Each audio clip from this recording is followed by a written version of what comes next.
Hello students, I am your Hussain sir. Now we are going to start a fresh chapter called redox reaction. In this chapter, we will understand the classical concept of oxidation and reduction and modern or electronic concept of oxidation and reduction.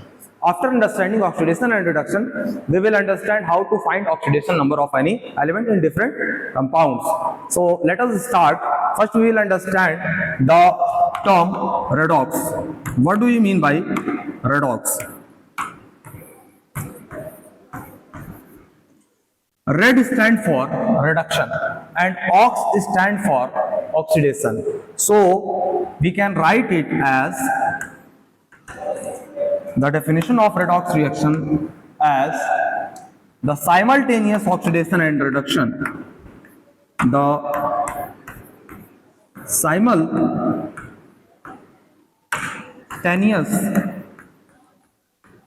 oxidation and reduction in a chemical reaction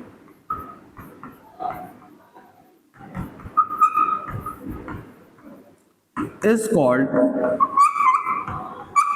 redox reaction. Simultaneous oxidation and reduction is called redox reaction. So first we will understand the classical concept of oxidation and reduction. बहुत पुराने समय में, जब आज से कई सौ साल पहले जब इलेक्ट्रॉनिक थियरी डेवलप नहीं हुई थी, उस समय ऑक्सीडेशन को आप किस तरीके से देखते थे? ऑक्सीडेशन के बारे में हम लोग थोड़ा समझते हैं। ऑक्सीडेशन क्या होता था बेटा? सबसे पहले addition of oxygen. Addition of oxygen को आप क्या कहते थे? ऑक्सीडेशन। जैसे मैग्नीशियम है, ऑक्सीजन की प्रेजेंस में ये बर्न हो जाता है और क्या बना लेता है? Magnesium oxide. आप इसको लैब में कर सकते हैं। लैब में परफॉर्म करने जाएंगे तो आपको मैग्नीशियम की एक रिबन मिलेगी। उस रिबन को आप काट करके, रिबन के ऊपर एक ब्लैक कलर का क्या रहता है? कोटिंग हो जाता है मैग्नीशियम ऑक्साइड, वो उसका नाम है। मैग्नीशियम जो होता है एयर से रिएक्ट करके ब्लैक कलर की अपने ऊपर प्रोटेक्टिव लेयर बना लेती है। वो लेयर उसे जलने नहीं देती, वो प्रोटेक्टिव लेयर होती है। फर्दर ऑक्सीडेशन उसका नहीं हो पाता है। लेकिन अगर उसको आप क्या करें? रब कर दें, सैंड पेपर से या किसी चीज से आप रब कर दें, फिर उसको आप ले जाएंगे और जलाने की कोशिश करेंगे। किस पे बेटा? या तो बंसन बर्नर में आप जलाते हैं या स्पिरिट लैम्प पे जनरली जलाते हैं। तो ये क्या होगा? डेजलिंग फ्लेम के साथ जलता है। मैग्नीशियम का मेटल ऑक्सीजन के प्रेजेंस में डेजलिंग फ्लेम के साथ जलता है और मैग्नीशियम ऑक्साइड का व्हाइट कलर का क्या देता है? रेसिड्यू देता है, पाउडर देता है। जो प्रोटेक्टिव लेयर स्टार्टिंग में ब्लैक कलर की थी वो भी मैग्नीशियम ऑक्साइड है, और जो जलने के बाद व्हाइट कलर का रेसिड्यू मिलता है ये भी मैग्नीशियम ऑक्साइड ही है। और ये मैग्नीशियम ऑक्साइड कैसा होता है बेटा? ये बेसिक इन नेचर होता है। अगर आप इसको टेस्ट करना चाहते हैं तो लैब में आप जाएंगे, मैग्नीशियम ऑक्साइड का व्हाइट पाउडर आप डिस्टिल वाटर में आप क्या करें? डिसॉल्व करें। वैसे तो ये पूरी तरीके से सॉल्युबल नहीं है, स्पेरिंगली सॉल्युबल है, लेकिन अगर आप इसको डिसॉल्व करेंगे तो थोड़ा बहुत हो जाएगा। आप इसका लिटमस टेस्ट कर लीजिए, आप रेड लिटमस डालेंगे तो ब्लू में कन्वर्ट हो जाएगा। इसका मतलब ये कैसा होता है? ऑक्साइड बेसिक होता है। तो पहली बात ये पता चली कि अगर हम क्या करें, किसी भी एलिमेंट में ऑक्सीजन ऐड कर दे तो क्या हो जाएगा? इसका ऑक्सीडेशन हो जाएगा। क्या हो जाएगा? ऑक्सीडेशन। ठीक है, ये तो क्लासिकल डेफिनेशन के हिसाब से पहला पार्ट हो गया। दूसरा, ऑक्सीडेशन का दूसरा मतलब ये था कि कहीं से हाइड्रोजन का निकल जाना। कहीं से हाइड्रोजन का निकल जाना भी, रिमूवल ऑफ हाइड्रोजन भी क्या कहलाता था? हम लोग क्लासिकल कॉन्सेप्ट के हिसाब से ये कहलाता था ऑक्सीडेशन। जैसे हमारे पास क्या है? हमारे पास NH3 है। अगर NH3 में से हम क्या करें? हाइड्रोजन को निकाल दें तो भी इसको हम क्या करें? अब बैलेंसिंग का पार्ट है, बाकी बैलेंस आप कर लेंगे। यहाँ पे आपका 2 ऑक्सीजन है तो यहाँ 2 लग जाएगा, यहाँ ठीक है, यहाँ 2 नाइट्रोजन 2 3। ये तो बैलेंसिंग का पार्ट हो गया। यहाँ से अमोनिया में से क्या हुआ है बेटा? हाइड्रोजन निकल गया। अगर हाइड्रोजन निकल गया है तो रिमूवल ऑफ हाइड्रोजन हुआ है, इसको भी आप क्या कहेंगे बेटा? ऑक्सीडेशन ही कहेंगे। ठीक है, ये क्लासिकल कॉन्सेप्ट के हिसाब से क्या हो गया? ऑक्सीडेशन। और अगर हम लोग बात करें रिडक्शन की, इसकी बात करें रिडक्शन, तो इसी का उल्टा हम लोग रिडक्शन बोल सकते हैं। जैसे एडिशन ऑफ ऑक्सीजन क्या है? ऑक्सीडेशन है, तो इसका उल्टा क्या होगा? रिमूवल ऑफ ऑक्सीजन क्या हो जाएगा? जैसे मान लीजिए आपके पास CuO है प्लस आपने इसमें H2 डाल दिया, क्या बन जाएगा, ये बन जाएगा Cu प्लस H2O। अब यहाँ पे इसमें से क्या निकला है, ऑक्सीजन निकला है, और अगर कहीं से ऑक्सीजन निकलता है तो रिमूवल ऑफ ऑक्सीजन, ऑक्सीजन को आप क्या कहते हैं, रिडक्शन कहते हैं अकॉर्डिंग टू क्लासिकल कॉन्सेप्ट।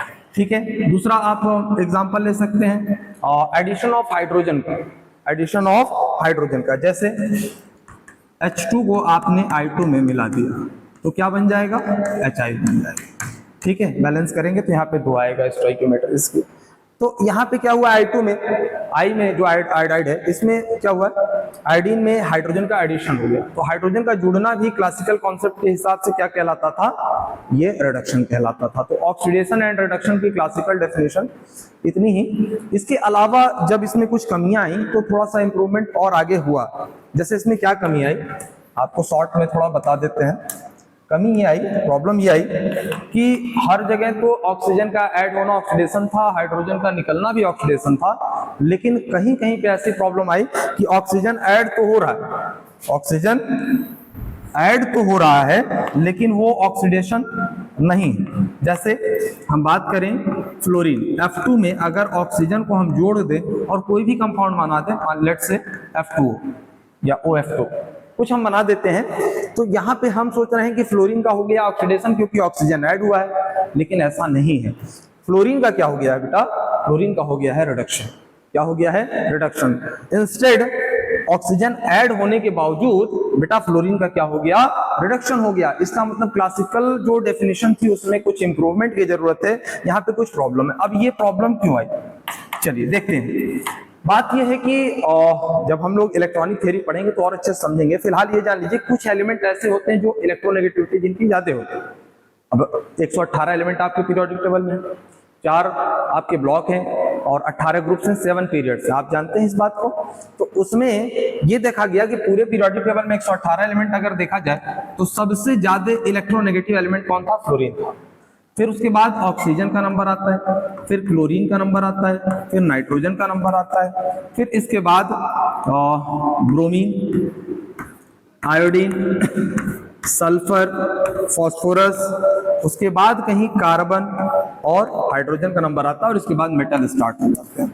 अब आपको इतना लंबा चौड़ा याद नहीं रखना है, छोटी छोटी बातें, धीरे धीरे ये क्लियर हो जाएगा।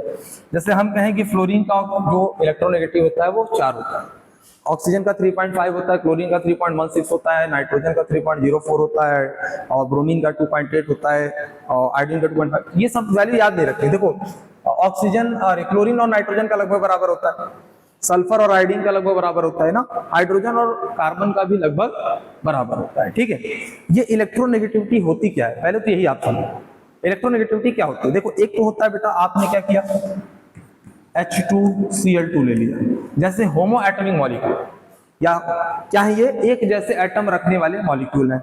या आपने ले लिया hetero atomic molecule, HCl, HBr, H2SO4, H2O, है ना। तो होमो एटॉमिक मॉलिक्यूल में इलेक्ट्रोनेगेटिविटी का बहुत ज्यादा फर्क पड़ेगा। क्यों, हाइड्रोजन से जब बॉन्ड किया रहेगा तो दोनों की पावर एक बराबर है, इलेक्ट्रॉन खींचने की टेंडेंसी एक बराबर है। क्लोरीन के पास 7 वैलेंस इलेक्ट्रॉन होता है, दूसरे के पास भी 7 होगा, दोनों शेयरिंग करेंगे, बीचों बीच में इलेक्ट्रॉन पड़ा रहेगा, कोई इसको डिस्टर्ब करने वाला नहीं, क्योंकि जितनी पावर से ये खींच रहा है उतनी पावर से ये भी खींच रहा है। लेकिन HCl की अगर बात करें, हाइड्रोजन के वैलेंस सेल में 1 इलेक्ट्रॉन, क्लोरीन के वैलेंस सेल में 7 इलेक्ट्रॉन, जब दोनों शेयर करेंगे यहाँ बीचों बीच में इलेक्ट्रॉन आएगा और बॉन्ड बन जाएगा। जब बॉन्ड बन जाएगा उसके बाद हाइड्रोजन की और क्लोरीन में क्लोरीन की इलेक्ट्रोनेगेटिविटी ज्यादा होती है, ये क्या करेगा, जो शेयर्ड पेयर ऑफ इलेक्ट्रॉन है उसको अपनी तरफ खींचना शुरू कर देगा।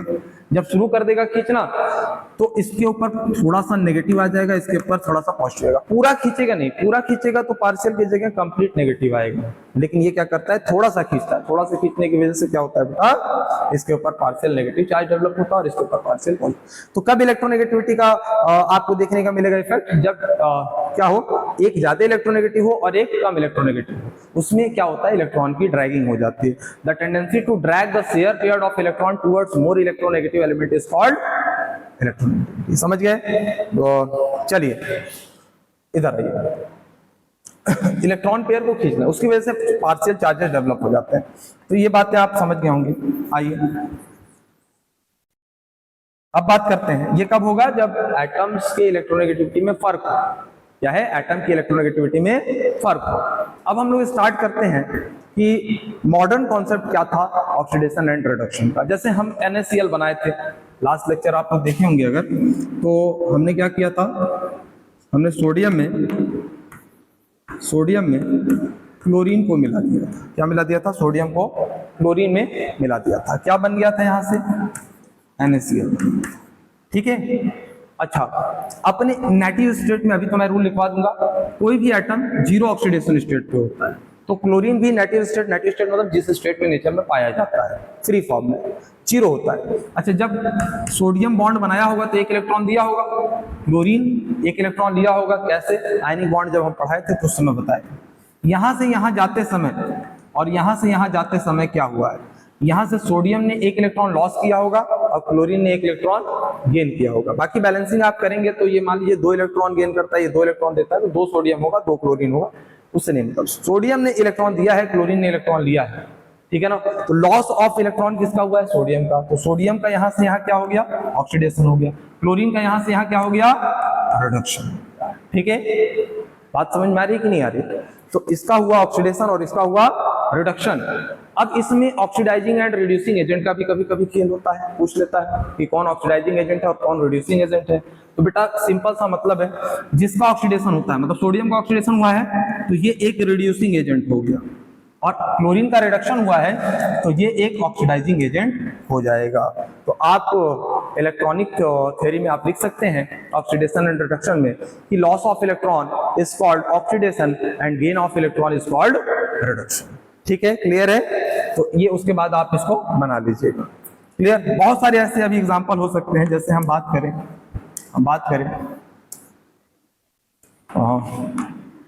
Zinc plus CuSO4 giving us ZnSO4 plus Cu। आपको पता होगा कि सल्फेट, नाइट्रेट, कार्बोनेट में चार्ज क्या होता है, सल्फेट में -2 होता है, कार्बोनेट में भी -2 होता है, नाइट्रेट में -1 होता है। तो सल्फेट ये पूरे को बोलते हैं SO4 2-। इस पे अगर 2- होगा तो इस पे 2+ होगा, ये आप क्लियर है ना बेटा। देखिए इस पे 2- है तो इस पे 2+, यानी यहाँ पे ऑक्सीडेशन नंबर इसका कितना है, 2। अच्छा, नेटिव स्टेट में क्या होता है, 0 होता है। ठीक है, यहाँ पे सल्फेट में -2 है तो इस पे +2 होना पड़ेगा। ठीक है, इस पे 0 होगा। अब बताइए जिंक कहां से कहां गया है, 0 से गया है ये +2 पे, तो इसका क्या हो गया, ऑक्सीडेशन। ठीक है, कॉपर +2 से कहां गया है, 0 पे, इसका क्या हो गया, रिडक्शन। एक तरीके से हम ये भी बोल सकते हैं मॉडर्न डेफिनेशन में कि increase in oxidation number is called, increase in charge is called oxidation and decrease in charge is called reduction. देखिए यहां से यहां गए हैं तो चार्ज बढ़ रहा है, 0 से +2 हो गया, और यहां से यहां गए हैं तो +2 से 0 हो गया। तो चार्ज का बढ़ना भी ऑक्सीडेशन होता है और चार्ज का घटना क्या होता है, रिडक्शन होता है। तो मॉडर्न कॉन्सेप्ट से आपने ये समझा कि लॉस ऑफ इलेक्ट्रॉन ऑक्सीडेशन होता है और गेन ऑफ इलेक्ट्रॉन क्या होता है, रिडक्शन होता है। अब यहाँ पे आइए, जिसका हुआ है ऑक्सीडेशन यानी जिंक का ऑक्सीडेशन हुआ है तो ये सीधे सीधे क्या कहलाएगा, रिड्यूसिंग एजेंट। और कॉपर का क्या हुआ है, रिडक्शन हुआ है, तो ये क्या कहलाएगा, ऑक्सीडाइजिंग एजेंट। एजेंट मतलब जो अगले को रिड्यूस करता हो, रिड्यूसिंग एजेंट का मतलब क्या हुआ, जो दूसरे को रिड्यूस करता हो। ऑक्सीडाइजिंग एजेंट का मतलब क्या हुआ, जो दूसरे को ऑक्सीडाइज करता है, खुद तो रिड्यूस होता है लेकिन दूसरे को ऑक्सीडाइज कर देता है। तो कॉपर ने इनको ऑक्सीडाइज कर दिया, जिंक ने इनको रिड्यूस कर दिया। क्लियर है बात। अब हम So after understanding the electronic concept of oxidation and reduction, we are going to understand how to find oxidation number of any element in different compounds. So what is oxidation number? So we can say that charge develop on an atom when it is in combination. It may real, may imaginary, may positive, negative, zero, any value but cannot be in fraction.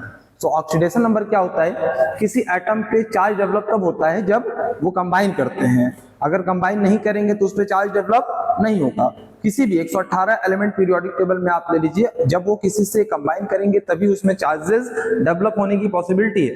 Charges develop कब होगा, जब कोई element दूसरे element के साथ combine करता है, अपने ही एटम के साथ जुड़ने पे कोई चार्ज डेवलप नहीं होता है। ठीक है, तो हम लोग अब स्टार्ट करने जा रहे हैं कैसे हम लोग फाइंड करेंगे oxidation number. Rules for finding oxidation number, rules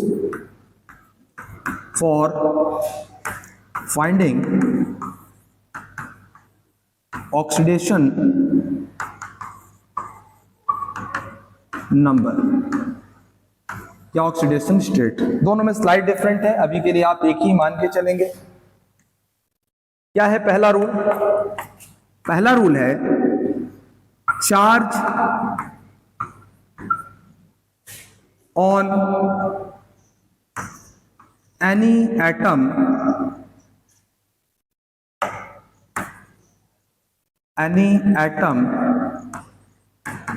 in their in its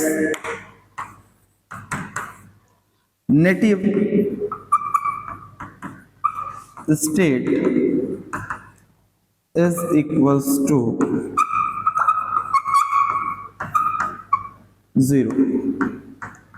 किसी भी एटम के पास जब उसके एलिमेंट्री स्टेट में वो रहता है एटम, तो कोई चार्ज नहीं होता है। ये पहला रूल है आपका कि charge on any atom in its native और elementary state is equal to 0।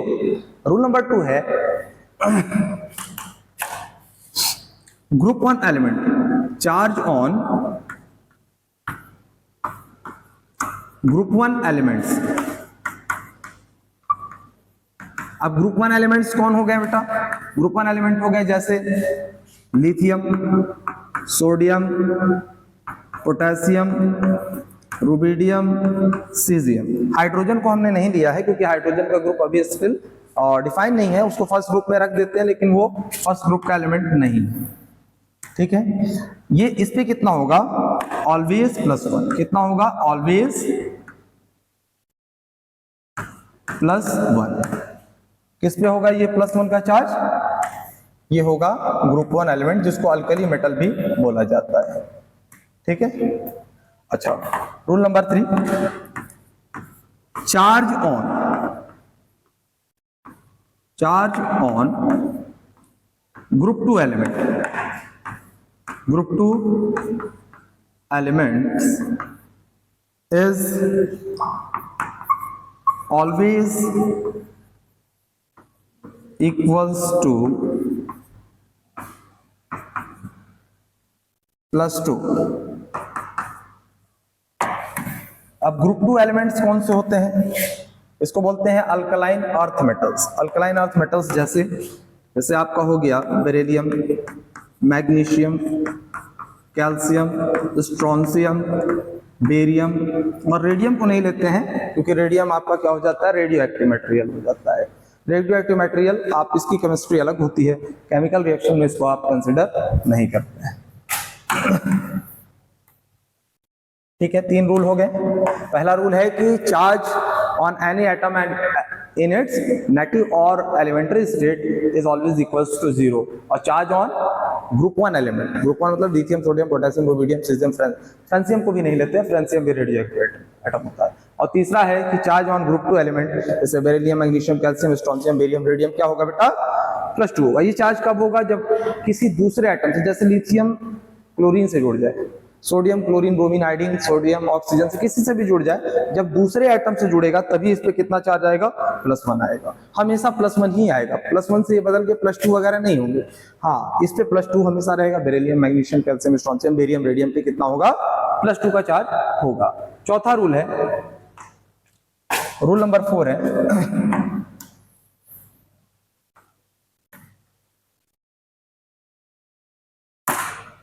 Charge on oxygen. Charge on oxygen will be -2 in 99% case. 99% time charge oxygen पे कितना होगा? 0 होगा, -2 होगा। कभी कभी -1 भी हो सकता है और कभी -½ भी हो सकता है, +2 भी हो सकता है। बहुत सारे ऑक्सीडेशन स्टेट होते हैं, लेकिन ज्यादातर आपको -2 लेके चलना है, तभी आपके जो कॉन्सेप्ट्स हैं वो आसान हो पाएंगे, नहीं तो बहुत सारी कॉम्प्लिकेशन आएगी। अब हाइड्रोजन के लिए भी एक रूल है, rule number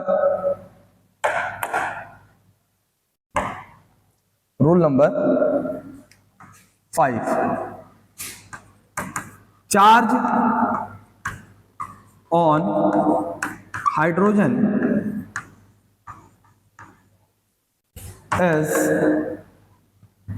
+1 with non-metals and -1 with metals। Hydrogen की कहानी, हाइड्रोजन एक इंटरमीडिएट है, इसकी कहानी थोड़ी अलग है। इस पे चार्ज आता है आपका +1। मेटल के साथ अगर जुड़ेगा तो इस पे कितना चार्ज होगा, +1। और अगर नॉन मेटल के साथ जुड़े, सॉरी मेटल के साथ जुड़ेगा तो -1, और नॉन मेटल के साथ जुड़ेगा तो +1 का चार्ज आता है। अच्छा, और एक और आप लास्ट लिख लीजिए, तो the sum of charges of all the atom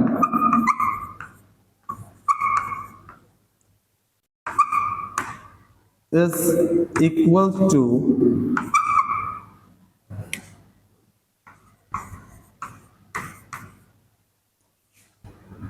charge, total charge present on that species।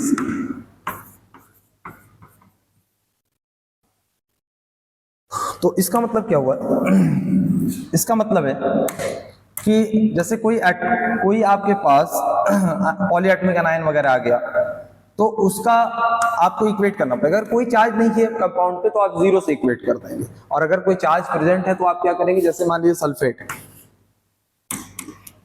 Sulphate, तो आप क्या करेंगे, अलग अलग एलिमेंट के जो चार्ज है उसको ऐड करेंगे और उसको इक्वेट कर देंगे -2 से। अब कहीं पे आपके पास अगर किसी कंपाउंड में चार्ज नहीं है, जैसे ऊपर नहीं लिखा हुआ है H3PO4, अब यहाँ पे कोई चार्ज नहीं है, तो आप इसको इक्वेट करेंगे 0 से। अब कैसे निकालते हैं, चलिए स्टार्ट करते हैं, फिर उसके बाद धीरे धीरे आपको ये समझ में आता रहेगा।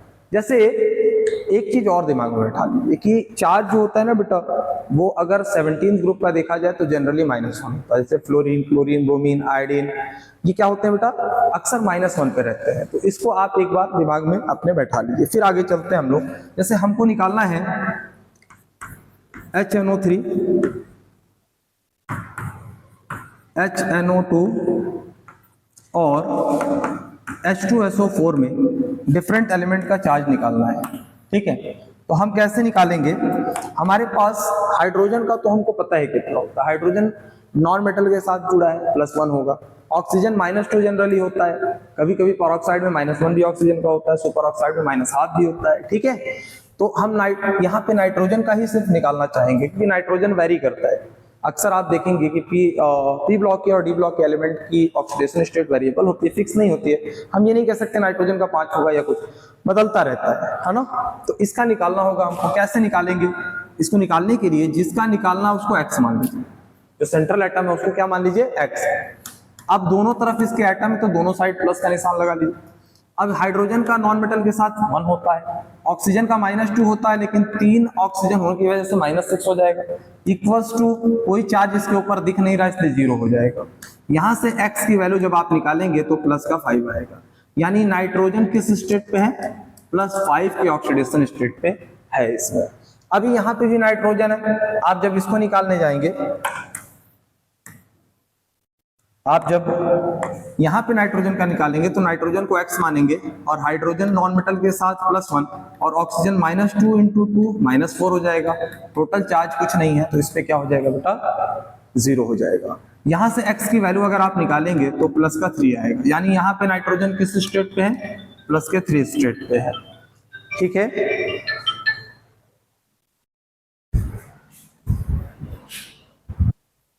तो यहाँ पे नाइट्रोजन का चार्ज आया है +3। अब यहीं पे अगर हम बात करें कि सल्फर का कितना होगा इसमें, हाइड्रोजन का तो आपको पता ही चल रहा होगा देख करके, हाइड्रोजन +1 पे होगा। क्यों +1 पे होगा भाई,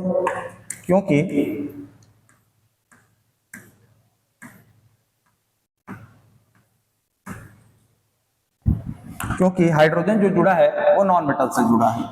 अच्छा, सल्फर का आप x मान लेंगे और दोनों तरफ प्लस का निशान लगाएंगे, हाइड्रोजन का 2 हो जाएगा, ऑक्सीजन का यहाँ पे -8 हो जाएगा, इक्वल टू कोई चार्ज नहीं इसलिए 0। x इज इक्वल टू कितना निकल के आ जाएगा, यहाँ पे +6 का निकल के आ जाएगा ऑक्सीडेशन स्टेट, ठीक है। सल्फर हमेशा +6 पे रहे जरूरी नहीं है, सल्फर कभी कभी बदलता भी है। जैसे हम H2S की बात करें, हम SO2 की बात करें, हम SO3 की बात करें तो यहाँ पे देखो बेटा, आपके पास सल्फर का अगर x मानोगे तो यहाँ पे दो क्या है, हाइड्रोजन है, इक्वल टू 0, तो x की वैल्यू -2 आ जाएगी। यहाँ पे सल्फर को x मानोगे तो 2 इंटू -2 इंटू -2 कितना हो जाएगा, -4 इज इक्वल टू 0, तो x की वैल्यू +4 आ जाएगी। और यहाँ पे अगर आप सल्फर की बात करोगे, यहाँ पे अगर आप सल्फर की बात करोगे तो सल्फर का x -2 into 3 is equal to 0, तो x इज इक्वल टू कितना आ जाएगा, +6 आ जाएगा। तो सल्फर कई तरह का ऑक्सीडेशन स्टेट रखता है, -2, +4 और +6, है ना, और भी कुछ रखता है, 0 भी रखता है ना। तो बहुत सारे ऑक्सीडेशन स्टेट होते हैं, वेरिएबल होता है, इसलिए हम लोग को जनरली डी ब्लॉक और पी ब्लॉक का ऑक्सीडेशन स्टेट निकालना पड़ता है उसके एलिमेंट्स का। ठीक है, अब हम लोग थोड़ा सा और आगे बढ़ते हैं और कुछ और एलिमेंट का हम लोग ऑक्सीडेशन स्टेट निकालते हैं बाय यूजिंग द फॉर्मूला। अभी हम लोग किस तरीके से निकालेंगे, सिर्फ फॉर्मूले की मदद से, लेकिन अगला जो लेक्चर आएगा उसमें हम लोग स्ट्रक्चर से निकालना भी सीख जाएंगे। ठीक है, और जो स्ट्रक्चर से हम लोग निकालते हैं वही बेस्ट मेथड होता है। स्ट्रक्चर से निकालना हम लोग का क्या होता है, वही बेस्ट मेथड होता है। कभी कभी इसमें प्रॉब्लम आएगी, जैसे हमसे कोई पूछे कि आप बताइए सल्फेट आयन में कितना होगा, कार्बोनेट आयन में कितना, अब आयन की बात हो गई है ना, और नाइट्रेट आयन में कितना होगा, नाइट्राइट आयन में कितना होगा, फॉस्फेट में कितना चार्ज होगा। तो आयन में भी अगर निकालना है तो कुछ नहीं करना है आपको, सेंट्रल एटम को x मान लीजिए, ऑक्सीजन का कितना है, -2 इंटू 4 -8 इज इक्वल टू कितना चार्ज टोटल प्रेजेंट है, -2, तो x की वैल्यू कितनी हो जाएगी, +6, यानी सल्फर यहाँ पे कितने पे है, +6 पे। अगर आप कार्बोनेट में निकालना चाहें, कार्बोनेट में निकालना चाहेंगे तो कार्बन को x मान लीजिए, ऑक्सीजन -2 इंटू 3 कितना हो जाएगा, -6 इज इक्वल टू -2, x की वैल्यू यहाँ से कितनी आ जाएगी, +4, यानी कार्बन किस स्टेट पे है, +4 के स्टेट पे है। यहाँ पे आप नाइट्रेट का निकालना चाहें, बाकी ये दोनों आप लोगों के लिए होमवर्क रहेगा। नाइट्रेट का अगर निकालना चाहें नाइट्रोजन का, तो x -3 इंटू 2 कितना हो गया, -6 is equal to -1, x is equal to कितना आ जाएगा, 5। इस तरीके से आप डिफरेंट एलिमेंट का डिफरेंट कंपाउंड में ऑक्सीडेशन नंबर फाइंड कर सकते हैं। कुछ ऐसे कंपाउंड भी होते हैं जिसका आप अगर निकालने जाएंगे तो कुछ प्रॉब्लम होगी, जैसे कुछ रूल्स और भी हैं जिसको हम बता देते हैं ऐसे ही। कभी भी किसी का भी एलिमेंट का अगर आप ऑक्सीडेशन नंबर देखेंगे तो उसके वैलेंस इलेक्ट्रॉन से ज्यादा नहीं होगा। जैसे सल्फर का 6 से ज्यादा नहीं आ सकता, कार्बन का 4 से ज्यादा नहीं आ सकता, फास्फोरस का 5 से ज्यादा नहीं आ सकता है बेटा। उसके बैलेंस इलेक्ट्रॉन से ज्यादा अगर आ रहा है तो कुछ प्रॉब्लम है। ठीक है, देखिए हम क्या कहना चाह रहे हैं, जैसे मान लीजिए हमारे पास क्या है, एक कंपाउंड है CrO5, इसको क्रोमियम पेंटाऑक्साइड आप कह सकते हैं।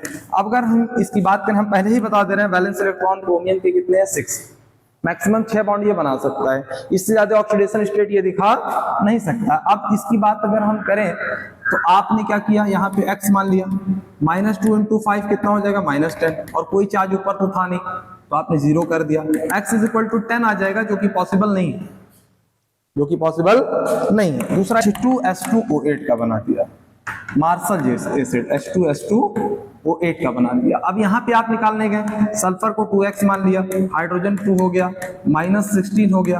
अब यहाँ से कितना हो जाएगा बेटा, 14 डिवाइडेड बाय, पहले तो आप 0 से इक्वेट करेंगे, x की वैल्यू कितनी आ जाएगी, 14 डिवाइडेड बाय 2 7। आप निकाल के देखिए यहाँ पे x कितना आएगा, 7, जो कि पॉसिबल नहीं है। अब इस तरीके की चीजें अगर आ जाती है तो आपको स्ट्रक्चर अच्छे से आना चाहिए, फिर आप इसको जाकर के अच्छे से हैंडल कर पाएंगे। ठीक है, तो अगला लेक्चर हमारा स्ट्रक्चर पे ही होगा। एक दो और करा देते हैं, जैसे हमारे पास KMnO4 है, KMnO4 है, या K2Cr2O7, इसमें ऑक्सीडेशन स्टेट कैसे निकालेंगे, मैंगनीज का x मान लीजिए, है ना। अच्छा, ऑक्सीजन का कितना हो जाएगा, -2 इंटू 4, और पोटेशियम का फर्स्ट ग्रुप का एलिमेंट है इसलिए हमेशा कितना होता है, 1 होता है। तो x की वैल्यू यहाँ से कितनी आ जाएगी बेटा, +7 आ जाएगी, यानी मैंगनीज कितने पे होगा, +7 पे होगा। यहाँ पे क्रोमियम की बात करें तो क्रोमियम 2x माइनस, अच्छा ऑक्सीजन कितना है बेटा, 7 ऑक्सीजन है, 7 ऑक्सीजन है तो कितना हो जाएगा, -14, एक ऑक्सीजन का -2 होता है। अच्छा, 2 पोटेशियम है तो इसका कितना हो जाएगा, 2 इक्वल्स टू, कोई चार्ज नहीं इसलिए हम क्या कर देंगे, 0 कर देंगे। तो x की वैल्यू यहाँ से कितनी आ जाएगी, 6 आ जाएगी। तो ये तो पॉसिबल है, जितना मैक्सिमम ऑक्सीडेशन स्टेट, जितना उसके पास वैलेंस इलेक्ट्रॉन है, उतना तो उसका ऑक्सीडेशन स्टेट पॉसिबल है, लेकिन कभी 10 आ गया, कभी कुछ आ गया, तो क्या करेंगे हम उसका स्ट्रक्चर बनाएंगे और अगले लेक्चर में इसको अच्छे से सीखेंगे। तब तक आप लोग इसको रिवाइज करिए, देखते रहिए on your on channel science brain. Thank you.